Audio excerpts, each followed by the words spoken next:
వసంతవాడ రైతులు, పేరవరం రైతులు, ఈ భూమి గల వారు ముందుకు వచ్చి ఈ భూమిని మంచి ప్రాజెక్టుకి అందిస్తానంటున్నారు.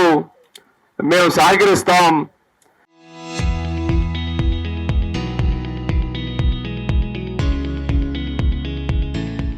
ముందుకు రావటం అనేది చాలా గొప్ప విషయంగా నేను వారిని అభినందిస్తా ఉన్నాను. వారు ఇచ్చిన అవకాశం ప్రభుత్వం ద్వారా నిధులు ఇవ్వచ్చు, అందరూ నిధులు ఇచ్చినా భూములు అందించే పరిస్థితి లేదు. అటువంటి గొప్ప అవకాశం ఈనాడు మనకి ఒక ప్రాజెక్టు వసంతవాడ గ్రామంలో ఇక్కడ ఏర్పడింది. ఇది ఒక కొత్తపేట నియోజకవర్గానికి పరిమితం కాదు. కోనసీమలో ఉన్న 4 నియోజకవర్గాలకి, 11 మండలాలకి, దగ్గర 6-7 లక్షల ప్రజానీకానికి, 880 హ్యాబిటేషన్స్ కి ఇది ఒక వేదిక అయింది.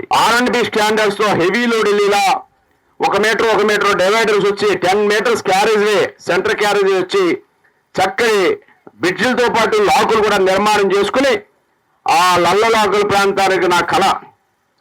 ఆ లల్లలాకులు, కొత్త లాకుల నిర్మాణంతో పాటు బ్రహ్మాండమైనటువంటి పర్యాటక కేంద్రంగా దాన్ని తీర్చిదిద్దుతామని మీకు తెలియజేస్తా ఉన్నాను. పాత లాకులను ఆ విధంగానే ఒక మాన్యుమెంట్ గా ఉంచి దానికి దిగువన 20-30 మీటర్ల దిగువలోనే కొత్త లాకుల నిర్మాణం చేసి ఆ ప్రాంతం టూరిస్టులకి, సినిమా వాళ్ళకి రకరకాలైనటువంటి కార్యక్రమాలకు ఒక వేదిక చెయ్యాలనేది నా సంకల్పం. నేను వీళ్ళందరినీ తోముతానే ఉన్నాను. మా గబ్బర్ సింగ్ గారు చెప్పినట్టుగా బాబుని వదిలిపెట్టట్లే, బాబుని కూడా పరిగెట్టమనే చెప్తున్నా. నువ్వు లాకుల్లో ప్రతి వారం ఏదో కార్యక్రమం పెట్టాలి, ఒక ఈవెంట్ పెట్టాలి, 10 మంది రావాలి, పిల్లలు, పెద్దలు, మహిళలు, ఒక పర్యాటక కేంద్రంగా తీర్చిదిద్దాలని చెప్తున్నా. మరి ఎప్పుడు మొదలు పెడతాడో? నేను 2-3 నెలల నుంచి తోగుతున్నాను, ఇంకా మొదలలేదు. ఎప్పుడు మొదలు పెడతాడో మరి కరెక్ట్ నిజమేనా? ఆదివారం అంటున్నారు, చూద్దాం. ఆదివారం మొదలు పెట్టాలని కోరుతా ఉన్నాను. ఒక పర్యాటక కేంద్రంగా దాన్ని తీర్చిదిద్దాలి. దాంతోపాటు చక్కని పిరమిడ్ ఉంది, మనకి చక్కటి లొల్లలాకులు ఉన్నాయి. వారి పేరు వెంకటేశ్వర స్వామి వారు ఉన్నారు. ధవళేశ్వరం బ్యారేజ్ ఉంది.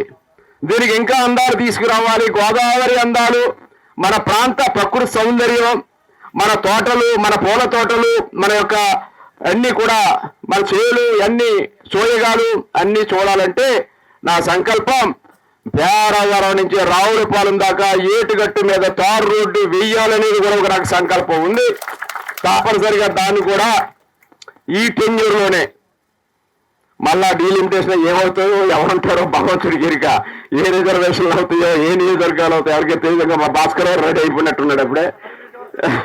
ఎన్ని నియోజకవర్గాలు అవుతాయో, మహిళలు అవుతారో, లేదా రిజర్వేషన్ కేటగిరీలు వస్తాయో భగవంతుడికి ఎరిక. అయినా ఈ టెన్యూర్లోనే నాకు మీరు ఇచ్చిన అవకాశం, బ్రహ్మాండమైన మెజార్టీతో మీరు అందరూ నన్ను గెలిపించారు. దీనికి న్యాయం చేయడం కోసం పారిశ్రామికంగా ముందుకు తీసుకెళ్లాలని, అభివృద్ధి సాధించాలని నా కృషి నేను చేస్తా ఉన్నాను.